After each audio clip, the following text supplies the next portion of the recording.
नमस्कार, आप देख रहे हैं द सुगम राजस्थान का नंबर 1 चैनल। जी हाँ, पेश है 18 दिसंबर और बुधवार राजस्थान प्रदेश की आज की टॉप एट द रेट 10 बड़ी खबरें। और शुरुआत करते हैं देश की आज की पहली बड़ी खबर के साथ। बड़ी खबर, एक देश एक चुनाव बिल पेश करने को लेकर संसद में हुई वोटिंग। लोकसभा में पक्ष में आए 269 वोट तो विरोध में 191। कांग्रेस ने कहा सरकार के पास 2/3 बहुमत भी नहीं है। लोकसभा में मंगलवार को एक देश एक चुनाव के लिए 129वां संविधान संशोधन बिल पेश किया गया। बिल के लिए पहले इलेक्ट्रॉनिक वोटिंग कराई गई। कुछ सांसदों की आपत्ति के बाद वोट संशोधित करने के लिए फिर से पर्ची से मतदान हुआ। बिल को पेश करने के पक्ष में 269 और विपक्ष में 191 मत पड़े हैं। इसके बाद केंद्रीय कानून मंत्री अर्जुन राम मेघवाल ने इसे सदन में रखा। अमित शाह ने सदन में कहा कि बिल जब कैबिनेट में आया था तब प्रधानमंत्री नरेंद्र मोदी ने कहा था कि इसे संयुक्त संसदीय समिति यानी जेपीसी को भेजना चाहिए। कानून मंत्री ऐसा प्रस्ताव कर सकते हैं। वहीं मीडिया रिपोर्ट्स के मुताबिक भाजपा एक देश एक इलेक्शन बिल लोकसभा में पेश करते वक्त पार्टी के अनुपस्थित 20 सांसदों को भी नोटिस भेजेगी। पार्टी ने इन्हें सदन में मौजूद रहने के लिए 3 लाइन और व्हिप जारी किया है। पर्ची से मतदान होने के बाद पक्ष में वोट बढ़े हैं। सरकार ने सदन में 2 बिल पेश किए। सरकार ने एक देश एक चुनाव से जुड़े 2 बिल 17 दिसंबर को लोकसभा में पेश किए। पहला संविधान 129वां संशोधन बिल था तो दूसरा केंद्र शासित कानून संशोधन बिल 2024 था। लेकिन अब देश में हमें ऐसा नहीं लग रहा है कि राजस्थान और देश भर के अंदर एक देश एक चुनाव बिल पे लागू हो पाएगा, क्योंकि 1/3 यानी 2/3 बहुमत भी नहीं मिल पाया है। चलिए अब बात कर लेते हैं राजस्थान प्रदेश की आज की बड़ी खबरों की और शुरुआत करते हैं राजस्थान प्रदेश की आज की पहली बड़ी खबर के साथ। बड़ी खबर, पीएम मोदी ने किया राजस्थान नहर परियोजना का उद्घाटन, दूर होगा 21 जिलों का जल संकट। प्रधानमंत्री नरेंद्र मोदी ने कहा कि यह प्रोजेक्ट राजस्थान में पानी की चुनौती का स्थायी समाधान करेंगे। ये प्रोजेक्ट राजस्थान को देश के सबसे बड़े कनेक्टेड राज्यों में से एक बनाएंगे। इससे राजस्थान में निवेश को बल मिलेगा और रोजगार के अनगिनत अवसर बनेंगे। राजस्थान के टूरिज्म को, यहाँ के किसानों को, नौजवान साथियों की इससे बहुत फायदा होगा। बता दें कि पीएम मोदी ने बिजली, पानी, सड़क और रेलवे से जुड़ी 45,000 करोड़ रुपए से ज्यादा की 24 परियोजनाओं का उद्घाटन किया है और उनका शिलान्यास भी किया है, जिससे आपको बता दें कि अब राजस्थान के सूबे के 21 जिलों में बना जल संकट खत्म होने की उम्मीद है। पीएम मोदी ने कहा कि बीते 1 साल में राजस्थान की विकास को नई गति मिली है। नई दिशा देने में भजनलाल जी और उनकी पूरी टीम ने बहुत परिश्रम किया है। ये पहला वर्ष एक प्रकार से आने वाले अनेक वर्षों को मजबूत नींव बनाया है। आज का उत्सव सरकार के 1 साल पूरा होने तक सीमित नहीं है। अगली बड़ी खबर, खाद्य सुरक्षा का लाभ लेने वाले अपात्र नए साल से पहले कर ले ये काम, वरना होगा सख्त एक्शन। गिव अप अभियान के तहत खाद्य सुरक्षा के अपात्र लाभार्थियों और विशेषकर आयकर दाता और राज्य कर्मी और 4 पहिया वाहन, ट्रैक्टर और धारकों के लिए स्वेच्छा से खाद्य सुरक्षा योजना का लाभ छोड़ने का अभियान 31 दिसंबर तक चलेगा। इसके बाद इन श्रेणियों के अपात्र परिवार के चिन्हीकरण के लिए सर्वे कराया जाएगा, जिसमें अपात्र पाए जाने पर कानूनी कार्रवाई की जाएगी। सस्ते सिलेंडर के लिए भी मैपिंग जारी है। मुफ्त राशन के लिए ये जरूरी काम है। खाद्य सुरक्षा का लाभ लेने वालों अपात्र नए साल से काम कर ले, वरना सख्त एक्शन भी हो सकता है। अगली बड़ी खबर, जनवरी में पूरा हो रहा है 6,759 ग्राम पंचायतों का कार्यकाल। गांव की सरकार में नया प्रयोग, पहली बार जनप्रतिनिधि हो सकते हैं प्रशासक। प्रदेश के पहली बार जनप्रतिनिधियों को प्रशासक लगाने की तैयारी है। दरअसल 6,759 ग्राम पंचायतों का कार्यकाल जनवरी में पूरा हो रहा है और इनमें प्रशासन लगने हैं। 704 ग्राम पंचायतों का कार्यकाल मार्च 2025 में पूरा होगा। इनमें भी प्रशासक लगेंगे। भजनलाल सरकार प्रदेश में 1 स्टेट 1 इलेक्शन की मोड में है। ऐसे में एक साथ चुनाव कराने को लेकर भी एमपी, झारखंड और हाल ही में उत्तराखंड में अपनाए गए फॉर्मूले का अध्ययन कर सरकार ऐसा करने जा रही है। अगली बड़ी खबर, पीएम मोदी बोले राजस्थान के 100% घरों तक नल से पहुंचेगा पानी। नदी जोड़ने की योजना में देरी की जिम्मेदारी कांग्रेस। दरअसल पीएम मोदी ने दावा किया है, मोदी ने जाते जाते राजस्थान में एक गारंटी दे दी है पानी को लेकर। राजस्थान के सभी घरों यानी 50 जिलों के घरों तक पहुंचेगा पानी। ताजा समझौते से राजस्थान को पानी मिलने का दावा किया है। उन्होंने कहा कि राजस्थान के 100% घरों में नल से जल पहुंचेगा। केंद्रीय जल मंत्री इस अभियान को हाथ में ले रहे हैं। उन्होंने कहा है कि रूफटॉप सोलर स्कीम में भी राजस्थान को फायदा हुआ है। उन्होंने कहा कि जालोर, बाड़मेर, चूरू, झुंझुनू, जोधपुर, नागौर, हनुमानगढ़ ऐसे कितने ही जिलों को नर्मदा का पानी मिल रहा है। हमारे यहाँ कहा जाता है कि नर्मदा जी में स्नान करें और परिक्रमा करें तो उनकी पीढ़ी का पाप भी खत्म होकर पुण्य प्राप्त होता है। अगली बड़ी खबर, राजस्थान के 7 जिलों में भी शीतलहर का अलर्ट। 14 शहरों में कड़ाके की सर्दी, 5 डिग्री से नीचे आया तापमान। अगले 3 दिन में बढ़ेगी ठंड। राजस्थान में कड़ाके की सर्दी का दौर जारी है। सोमवार को पूरे प्रदेश में 16 शहरों का न्यूनतम तापमान 5 डिग्री सेल्सियस से नीचे आ गया।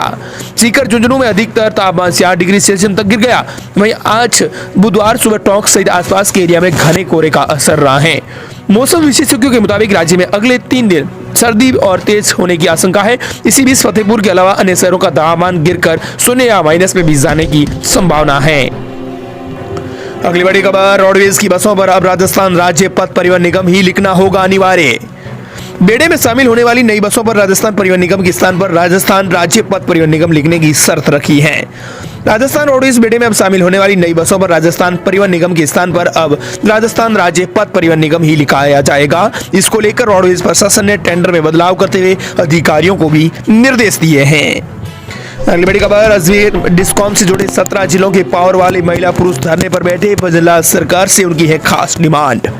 राजस्थान के अजमेर जिले में डिस्कॉम कर्मचारियों ने सोमवार को अजमेर डिस्कॉम के बाहर निजीकरण के विरोध को लेकर धरना प्रदर्शन शुरू किया। अजमेर डिस्कॉम के 17 जिलों के अधिकारियों और कर्मचारियों ने यह धरना प्रदर्शन किया है। यह धरना प्रदर्शन राजस्थान विद्युत संयुक्त संघर्ष समिति के आह्वान पर किया गया है। डिस्कॉम के कार्मिक अजमेर डिस्कॉम मुख्यालय पर इकट्ठा हुए, यहाँ धरना प्रदर्शन कर नाराजगी जताई। अगली बड़ी खबर, एनसीईआरटी की किताबें अब राजस्थान में होंगी 20% सस्ती। अगले सत्र से 9वीं से 12वीं की किताबों की कीमत कम होगी। सस्ता कागज होने का फायदा स्टूडेंट्स को मिलेगा। सीबीएसई बोर्ड से पढ़ने वाली 9वीं से 12वीं के स्टूडेंट्स के लिए खुशखबरी है। अब अगले एकेडमिक सेशन यानी 2025-26 से एनसीईआरटी की 9वीं और 12वीं तक की किताबें 20% तक कम कीमतों पर मिलेगी। एनसीईआरटी के डायरेक्टर दिनेश सकलानी ने कहा कि इस साल किताबों के लिए कागज की खरीद काफी किफायती दामों में हुई है। साथ ही प्रिंटिंग प्रेस की टेक्नोलॉजी में भी सुधार हुआ है, इसलिए किताबों की कीमत कम हुई है। इसका सीधा फायदा छात्र छात्राओं को दिया जाएगा। अगली बड़ी खबर, उपचुनाव की हार के बाद कमजोर पड़ी कांग्रेस। डोटासरा बोले काम नहीं करने वालों को मिलेगी छुट्टी। राजस्थान में लोकसभा चुनावों के नतीजे ने कांग्रेस में जितना जोश भरा था, उतनी ही मायूसी उपचुनाव के नतीजों ने दे दी। हालात यह है कि कांग्रेस संगठन बिल्कुल कमजोर नजर आ रहा है।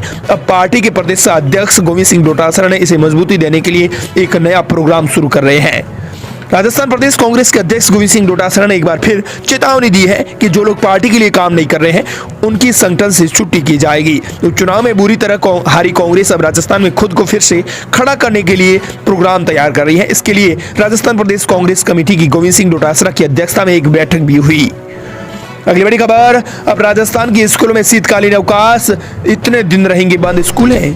राजस्थान के स्कूलों में शीतकालीन अवकाश को लेकर बड़ी खबर आ रही है। अवकाश की घोषणा इस समय तक हो जाती थी, लेकिन इस बार इस संशय की स्थिति बनी हुई है। शिविर पंचाकी के अनुसार 11 दिनों की छुट्टी दी गई है, जो 25 दिसंबर से शुरू होगी और 5 जनवरी को खत्म हो जाएंगी।